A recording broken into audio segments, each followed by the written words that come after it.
Good morning. We come in our daily Bible reading to 1 Corinthians chapter 7. And as we look at 1 Corinthians chapter 7, Paul is going to deal with the subject of marriage. And it's very important to not only read what he says within context of the entire 1 Corinthians letter, but also to realize his view on marriage is absolutely time-stamped by a certain problem in the world, in addition to keeping the commands of God as always. Let's read the first several verses. In verse 1, now considering the matters about which you wrote, it is good for a man not to have sexual relations with a woman. But because of the temptation to sexual immorality, each man should have his own wife, and each woman her own husband. The husband should give to his wife her conjugal rights, and likewise the wife to her husband. For the wife does not have authority over her own body, but the husband does. Likewise, the husband does not have authority over his own body, but the wife does. Do not deprive one another, except perhaps by agreement, for a limited time, that you may devote yourselves to prayer, but then come together again, so that Satan may not tempt you because of your lack of self-control. Now, as a concession, not a command, I say this. I wish that all were as I myself am, but each has his own gift from God, one of one kind and one of another. Now, Paul here says that the marriage relationship is something that Christians can partake in. In fact, that it's a good thing in many ways. It would help us avoid sexual immorality, sexual temptation. But if you notice something else interesting in verse 7, I wish that all were as I myself am. Each has his own gift from God, one of one kind and one of another. Right? As you think about this, what is he saying? That it is good to not need to be married or to not enter into a marriage relationship. Now, there's a lot of reasons for that, but in the context of 1 Corinthians chapter 7, there's two powerful ones that we should note from the beginning.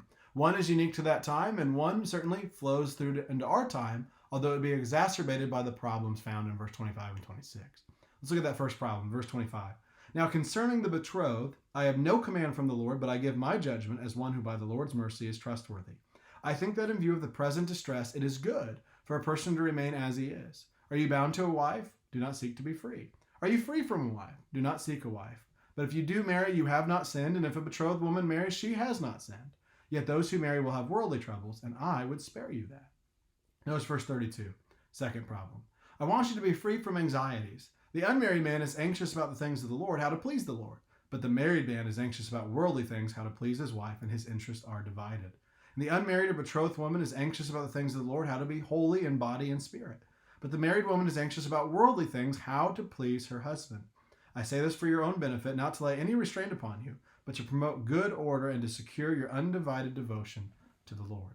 Now you look at those two problems. In verse 26, there's the localized timestamp. In light of the present distress, a lot of Paul's wisdom on marriage here is because of that phrase, in light of the present distress.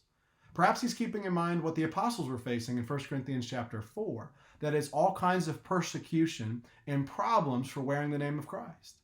But also there's this lasting problem that's made worse by the present distress, but that we still face today. And that's that in that section, verse 32 through 34 in particular. When we get married, admittedly, understandably, and by definition, we now have someone else to please. We need to devote our lives to God, and God has ordained the joining of two to become one flesh in what we call marriage. So that is not a sin to get married. And even if Paul advises that it's better for certain reasons to stay unmarried, he makes it very clear it is not wrong to get married. However, when we are married, what is the temptation? We know that we need to focus on God, but who else do we end up focusing on? To some extent rightly, and with the potential for doing it too much so. We're worried about how to please our spouses. Verse 33, a man is worried about how to please his wife. And in verse 34, the married woman is anxious about worldly things, how to please her husband. So as we keep in mind all of this guidance and wisdom on marriage in 1 Corinthians chapter 7, let's remember what lens Paul is using. Certainly that this is wisdom from the Lord as it's inspired scripture, and realize why is he saying what he's saying and what do we do with that information. Going back to verse 1, notice he answers something that they had written about. Now, concerning the matters about which you wrote, it is good for a man not to have sexual relations with a woman. Now, perhaps the question was, should we get married? What is the proper outlet? But notice what he says in verse 2. Not that it is wrong to ever engage in joining of two to become one flesh. Know that there is a proper outlet for that. In verse 2, but because of the temptation to sexual immorality, each man should have his own wife and each woman her own husband. Now, God made us, and he made us with certain needs to be fulfilled. And so Paul says, yes, some, like me, can be celibate. We can happily live a life where we are focused only on God. Others are striving for that marriage relationship. Neither is wrong.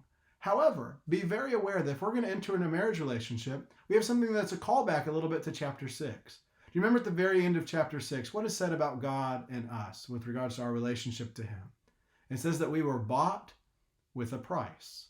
To be bought with a price means that God owns us and that we now owe our life to him. We studied that yesterday in 1 Corinthians chapter 6's daily Bible reading video.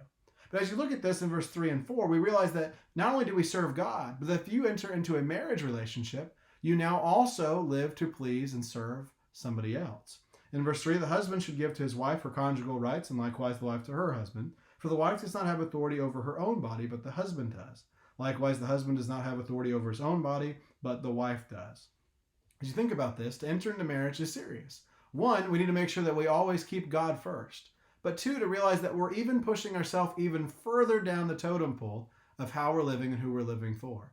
And frankly, I don't think I need to add for too many people that when you have kids, you come that much further down the rung of selfishness. God comes first, your spouse, and then it would be your children.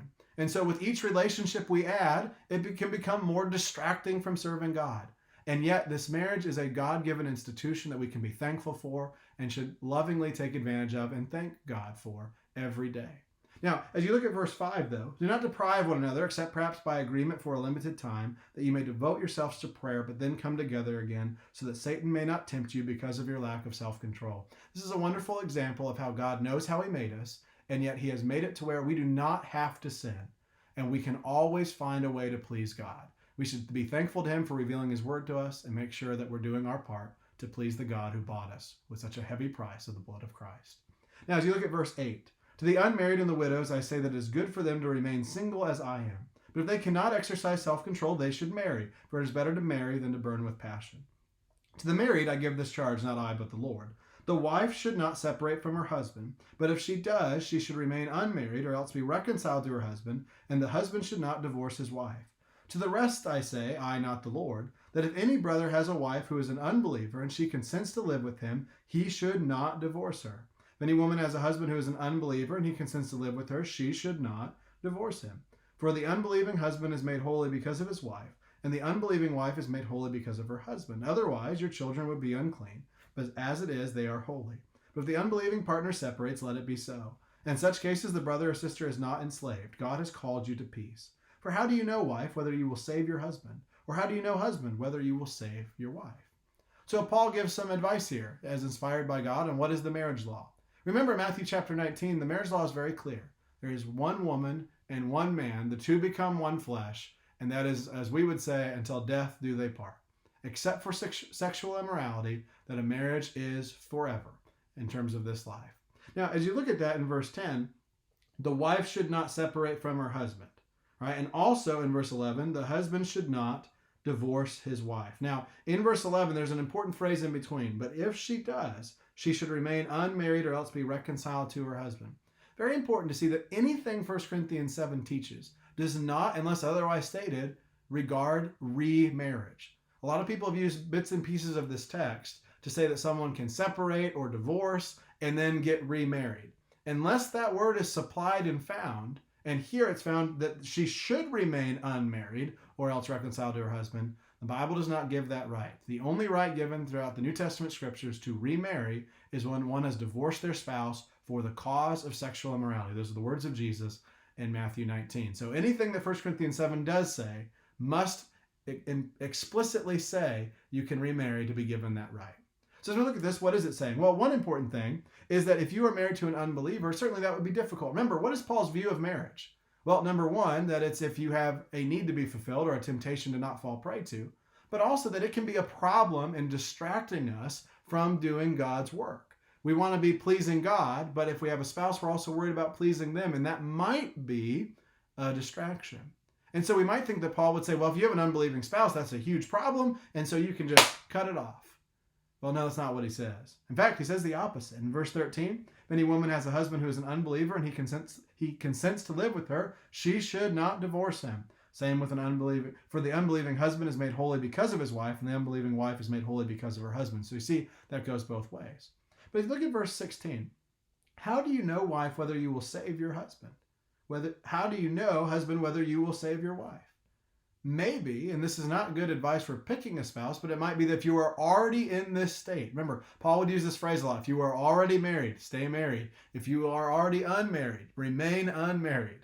Right? But if you are married to an unbeliever, realize that you might be able to save someone's soul by staying with them and not separating, not leaving them, not divorcing them, doing any sort of worldly solution. Maybe, just maybe, their soul can be saved. Now, if our focus is to serve God always, and we are going to get married, who would help us do that? An unbelieving spouse or a believing one? Obviously, someone who has a heart to please God will help us accomplish that goal without being distracted by the worldly things, even good worldly things, like God's ordination of marriage. Okay, so in verse 15, when it says, if the unbelieving partner separates, let it be so. In such cases, the brother or sister is not enslaved. God has called you to peace. If the unbelieving spouse is to leave you, you are no longer bound to them in the sense of what? If someone divorces you, you can't really stop that now, can you? But again, does that give you a right to remarry? That answer is at best not found in the text. At worst, it's answered and it says you should remain unmarried. So as we think about verse 17, only let each person lead the life that the Lord has assigned to him and to which God has called him. This is my rule in all the churches. Was anyone at the time of his call already circumcised? Let him not seek to remove the marks of circumcision. Was anyone at the time of his call uncircumcised? Let him not seek circumcision. For neither circumcision counts for anything nor uncircumcision, but keeping the commandments of God. Each one should remain in the condition in which he was called. Were you a bondservant when called? Do not be concerned about it. But if you gain your freedom, avail yourself of the opportunity. For he who was called in the Lord as a bondservant is a freedman of the Lord. Likewise, he was free when called as a bondservant of Christ. You were bought with a price. Do not become bondservants of men. So, brothers, in whatever condition each was called, there let him remain with God. Now, this says, when you are bought with a price, focus on serving God. Our bodies, our lives belong to God and his service. And so when we think about this, verse 17, let each person lead the life that the Lord has assigned him and to which God has called him. This is my rule in all the churches. He then gives two examples of those who would be circumcised or uncircumcised. They can stay that way. And also of being a bondservant to someone else, and you can stay that way. Sometimes this text is abused to mean that if someone is doing something sinful when they come to obey in the law of Christ, that they can continue their sinful ways or status. That's not at all. Was it sinful to be circumcised and a Christian? No. Was it sinful to be uncircumcised and a Christian? No. What about being a bondservant? Was that a sinful state? No. God calls us to different parts of life. We each have different experiences. We have different strengths and different weaknesses. But insofar as it is not sinful, then God expects us to do the best we can with where we are. And so then we come to this text we had already read in verse 25 and 26, that he has no command from the Lord, but I give my judgment as one who by the Lord's mercy is trustworthy. And again, he gives this idea of in the present distress. So with perhaps particular persecution among Christians, marriage should even be taken that much more seriously. And if you remember, back in Matthew 19, Jesus has already intended to say that marriage is to be taken very seriously. We should be very careful with who we choose to be bonded to for the rest of this life. But also pick up where we stopped the reading in verse 29. This is what I mean, brothers. The appointed time has grown very short. From now on, let those who have wives live as though they had none, and those who mourn as though they were not mourning, those who rejoice as though they were not rejoicing, and those who buy as though they had no goods, and those who deal with the world as though they had no dealings with it, for the present form of this world is passing away. Well, that sounds like a really weird phrase, and we got to go back and read 28 again. But if you do marry, you have not sinned. And if a betrothed woman marries, she has not sinned. Yet those who marry will have worldly troubles, and I would spare you that. His advice in light of the present distress is if you can remain unmarried, do so. What does the world bring? Distractions, problems, taking our attention away from the Lord where it belongs. And so as we think about it, is he saying that you don't ever buy anything? No. Is he saying leave your wife? No, he's been very clear. Do not divorce your spouse. Don't do that. However, we need to make sure that if we are married, that we're not letting our marriage or our family come in between us and God. Rather, we need to serve God, serve our family, and help them serve God and be a symbiotic relationship in that way. Then you come to the next section where, again, he explains, I want you to be free from anxieties. The unmarried man is anxious about the things of the Lord, how to please the Lord. Now, one conclusion I do think we must reach in 1 Corinthians chapter 7 is that those who are unmarried play a pivotal role in the kingdom of God. I hope that no one at Cahaba Heights or anywhere else ever feels that you either must be married or must be unmarried to please God, but that God truly loves everybody. Sometimes we focus so much on one group of people, whether it be children, whether it be adults, whether it be those who are married, those who are unmarried, parents, or those who aren't parents, that sometimes others can feel left out. Paul places a high value on everybody. If you are married, stay married. If you're unmarried, focus on and use your life to please God. God needs everybody, and we see that in this text. In verse 36, if anyone thinks that he is not behaving properly towards his betrothed, if his passions are strong and it has to be, let him do as he wishes, let them marry. It is no sin. But whoever is firmly established in his heart, being under no necessity but having his desire under control, and has determined this in his heart to keep her as his betrothed, he will do well. So then he who marries his betrothed does well, and he who refrains from marriage will do even better. Wife is bound to her husband as long as he lives, but if her husband dies, she is free to be married to whom she wishes, only in the Lord. Yet in my judgment, she is happier if she remains as she is, and I think that I too have the Spirit of God. So you see Paul's wisdom and advice, you see the inspiration of God, and just one more note on this chapter as we come to a close of 1 Corinthians chapter 7. Sometimes people try to break apart the pieces where Paul would say, I say this, not the Lord, or the Lord says this, not I. If Paul is saying it as an apostle, it's worth taking seriously. And if it's inspired by God, it is a law. Notice in verse 39 and 40, he says that when someone's husband dies, she can remarry. Only in the Lord, as he says in verse 39. But in verse 40, he says, my judgment is she's happier if she remains as she is. And he thinks he has the Spirit of God. When we look at this chapter, we need to realize that we are bound to God. We were bought with a price. That if we choose to enter into the covenantal relationship of marriage, that we are giving our bodies, mind, and souls to somebody else as well. And is that God ordained? Yes. Does God bless those people who partake of his union appropriately? Yes. But take marriage seriously. Be thankful for it. Be thankful if you're not a part of it, that you can focus on God in that way. And above all, no matter what state we're in, married, unmarried, parents, children, or otherwise, serve the Lord, be thankful to him, and realize that God comes first, and we should never get distracted by this life. I hope you'll join us on Monday as we go into 1 Corinthians chapter 8.